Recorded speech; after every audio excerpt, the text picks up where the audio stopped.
Vamos hoje ao nosso tema de Equilíbrio Químico 1, em mais uma aula de Química. Equilíbrio químico pertence ao dia a dia de todos nós, mas não pertence ao conhecimento comum de todos nós. O aparente bom senso nos engana com frequência. Por isso, nós fizemos uma enquete na rua, onde a gente vai tentar perceber o que as pessoas entendem sobre um tema de equilíbrio, que são a evaporação e a condensação. Ok? Vamos ver a enquete. Como vocês viram, as pessoas não têm uma boa ideia de como funcionam os dois fenômenos, evaporação e condensação.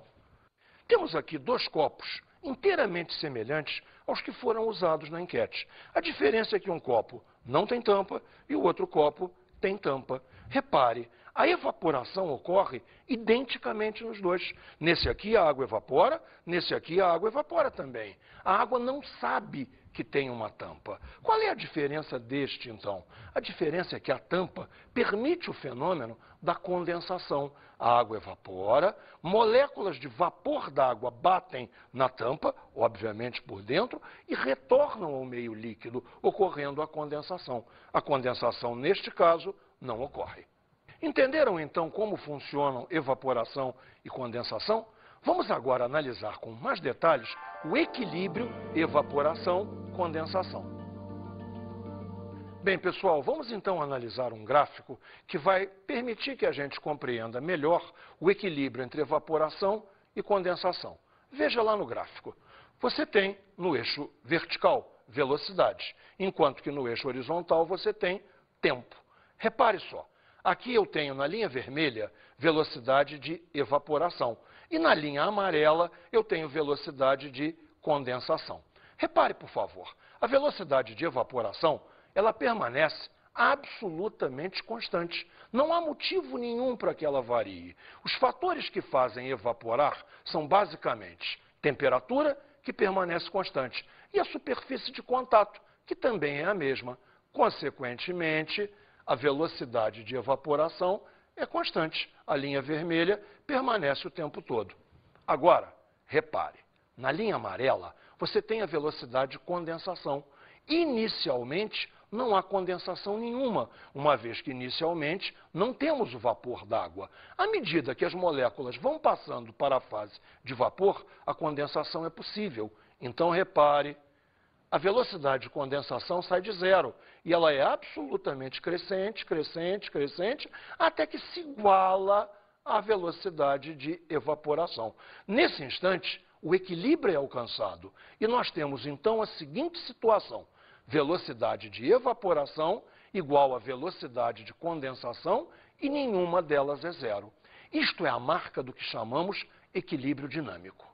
Vamos ver então o equilíbrio dinâmico em sistemas químicos.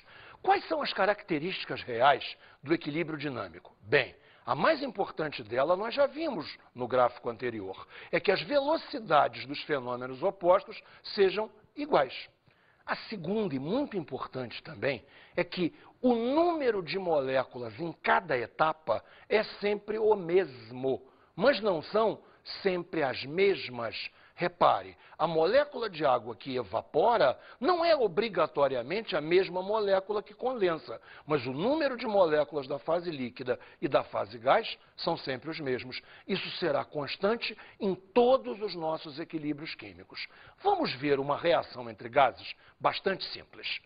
Observe então, você teria um primeiro membro de reação com o CO, monóxido de carbono, e o NO2. Você teria um segundo membro de reação, o CO2, gás carbônico, como todos conhecem, e o NO. A primeira reação, daqui para cá, chamamos de reação de ida. E a segunda reação, daqui para cá, chamamos de reação de volta. Vamos combinar o seguinte: no início, só existem os dois primeiros gases, ou seja, só existem o CO e o NO2. O CO2 e o NO ainda não existem. Repare, então, que a velocidade da reação de ida é igual a um K de ida vezes a concentração de CO vezes a concentração de NO2. Isto é uma consequência da lei de Guldberg-Waage, ou lei de ação das massas. Vamos ver agora a velocidade de volta. A velocidade de volta, da mesma maneira, é igual a um K de volta vezes a concentração de CO2 vezes a concentração de NO. Tudo isso agora vamos tentar juntar num único gráfico. Observe, então, a linha amarela que me dá a velocidade de ida. Ela começa máxima e a tendência dela é diminuir, uma vez que o CO e o NO2 vão se desgastando. Já a velocidade de volta, dada pela linha vermelha, começa em zero, uma vez que no início não existem nem o CO2 nem o NO. Vão se formando, a velocidade de volta é absolutamente crescente, até o instante em que elas se cruzam. Se você tem a velocidade de ida e a velocidade de volta iguais, chegamos à condição do equilíbrio químico. O equilíbrio foi alcançado e, daí para frente, repare, as velocidades são iguais, diferentes de zero e não se alteram mais. Temos a situação do equilíbrio químico. Bem, vamos agora ao tratamento matemático deste assunto, que nos leva à constante de equilíbrio de uma reação reversível. Observe, nós vamos montar uma reação teórica, onde o primeiro membro tem as substâncias A e B, marcadas por seus coeficientes de equilíbrio, Azinho e Bzinho. Chamamos ao sentido de ida de sentido 1. No segundo membro, nós temos as substâncias C e D, com seus coeficientes de equilíbrio, Czinho e Dzinho. Chamamos a reação de volta de reação 2. Bem, vamos aplicar Guldberg-Waage nesse assunto. Você tem que a velocidade 1 é uma constante cinética K1 vezes a concentração de A elevado a Azinho vezes a concentração de B elevado a Bzinho. Novamente, vamos apresentar a reação de volta. A velocidade V2, que é a volta, é K2 vezes a concentração de C elevado a Czinho vezes a concentração de D elevado a Dzinho. Qual é a situação obrigatória do equilíbrio químico? Que a velocidade de ida e a velocidade de volta sejam iguais. Então, no nosso caso, é necessário que V1 seja igual a V2. Consequentemente, K1 vezes concentração de A elevado a Azinho vezes concentração de B elevado a Bzinho tem que ser igual a K2 vezes concentração de C elevado a Czinho vezes concentração de D elevado a Dzinho. Bem, agora vamos dar um tratamento matemático nisso. Observe, K1 sobre K2, K1 era a que multiplicava as concentrações de A e B. K2 era a que multiplicava as concentrações de C e D. Ficamos, então, com desse lado só as constantes, desse lado só as concentrações. Vamos dar um nome especial a essa divisão de constantes. Repare, chamaremos de Kc. Kc quer dizer o seguinte: constante de equilíbrio em função das concentrações. Está entendido? A constante de equilíbrio, Kc, é a alma desse assunto. É ela que vai nortear tudo o que faremos.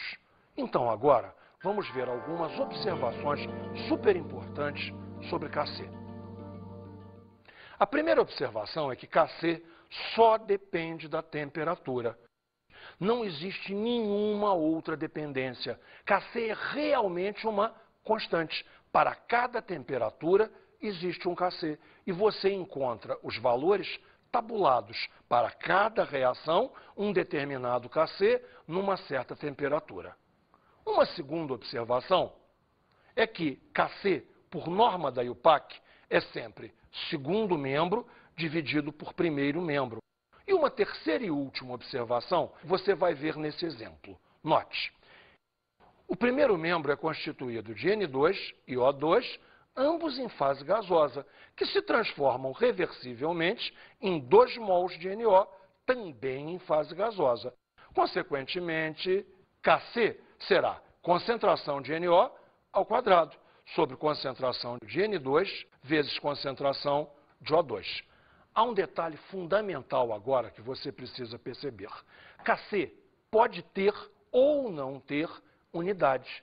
Neste caso, não tem. Sabe por quê? Concentração é mol por litro. Em cima temos concentração elevado ao quadrado, consequentemente, mol por litro ao quadrado.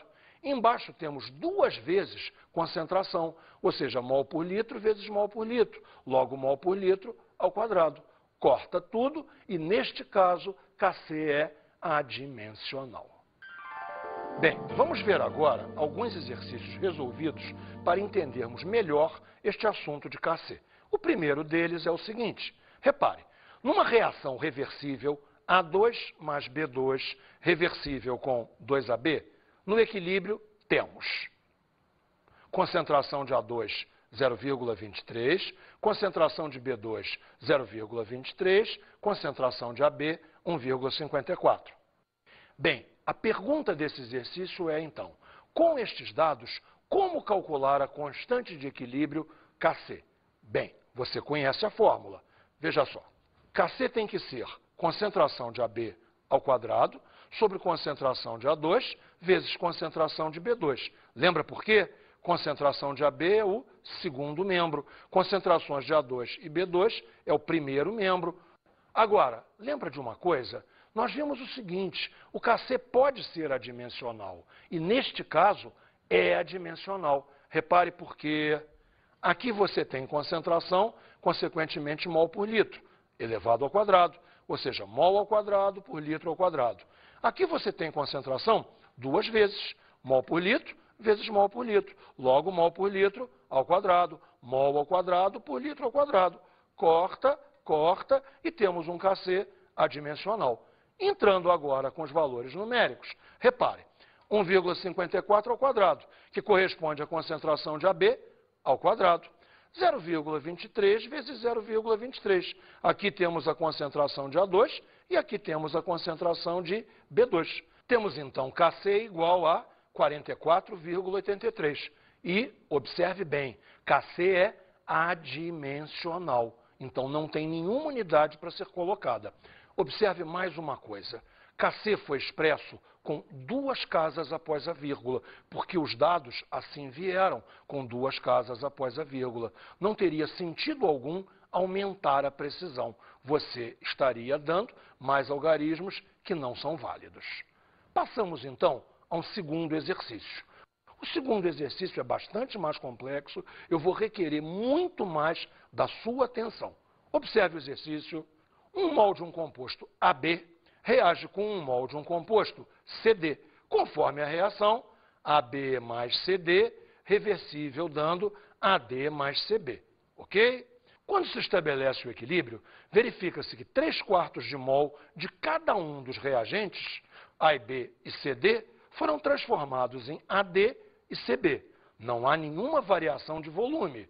Novamente, então, a pergunta é a mesma. Qual é a constante de equilíbrio Kc para este sistema químico? Bem, a aplicação de fórmula é a mesma. Repare, Kc é igual a concentração de AD vezes concentração de CB, que temos em cima as concentrações do segundo membro, sobre concentração de AB vezes concentração de CD, que temos embaixo as concentrações do primeiro membro. Mas, observe, nós não sabemos os valores destas concentrações. Como descobrir? Bem, me siga. Nós vamos montar uma coisa chamada quadro de equilíbrio.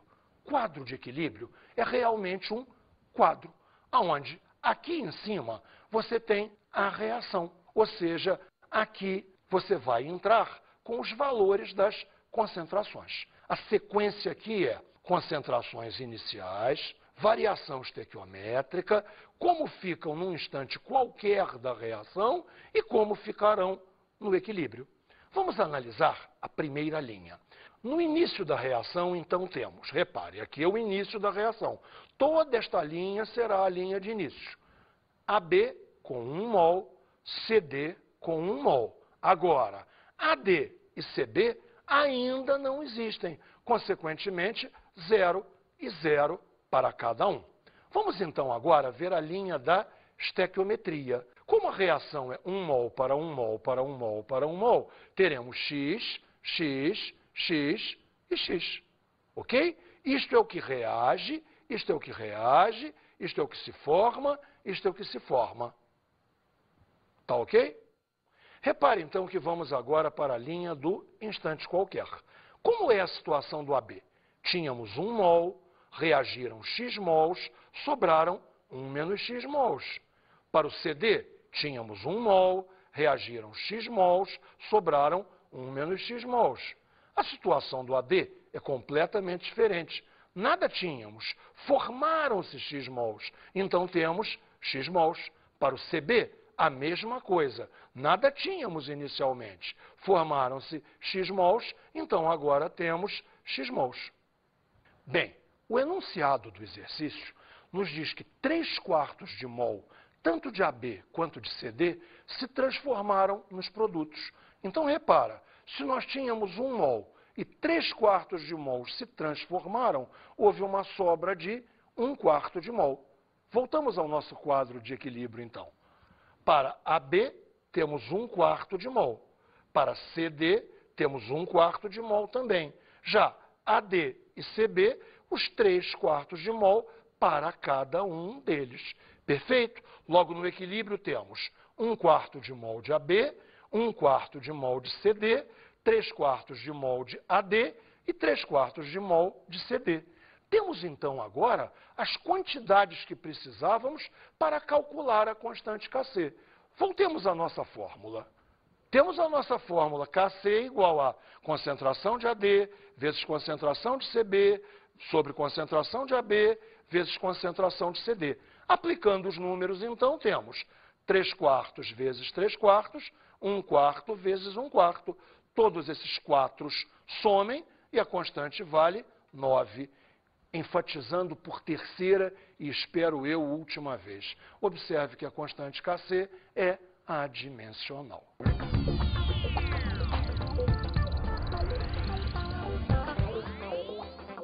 Meu querido aluno, perceba o seguinte. Este assunto de equilíbrio químico, constante de equilíbrio, é muito cobrado em todos os exames vestibulares. E, pela nossa experiência, o pessoal vai muito mal nele. Assim, qualquer investimento que você faça em estudar esse assunto terá dividendos extraordinários para você. 2 coisas, então, eu te peço. Primeiro, que você passe a olhar para o mundo com essa nova ideia do equilíbrio dinâmico, do equilíbrio de sistema reversível. Você sabe agora que nenhuma reação se completa realmente. Não existem as reações completas. O que você tem são sistemas dinâmicos, com reação de ida e com reação de volta. A segunda dica é: resolva, mas resolva mesmo todos os exercícios do material didático. Veja, é fundamental que você faça esses exercícios compreendendo o fenômeno. Não é achar a resposta, não é fazer a conta, não é esse o problema. É que você tenha entendido a situação do problema. Meus votos de boa sorte para você. Estamos juntos sempre.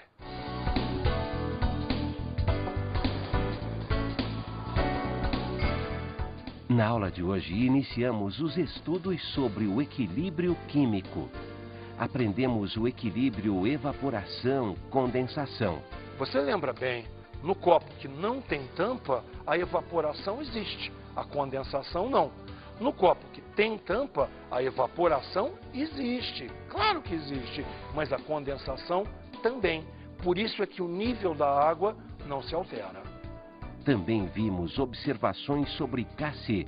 As 2 observações mais importantes são que o Kc é uma constante para cada temperatura.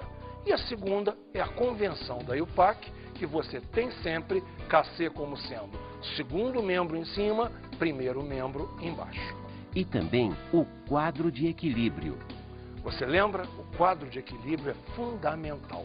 Você tem aqui a reação química, a linha do início, onde você coloca toda a situação inicial, a linha da estequiometria, que é dada pela reação, a linha do instante qualquer da reação, isso vale sempre, e, finalmente, os dados do problema quanto ao equilíbrio. Bons estudos!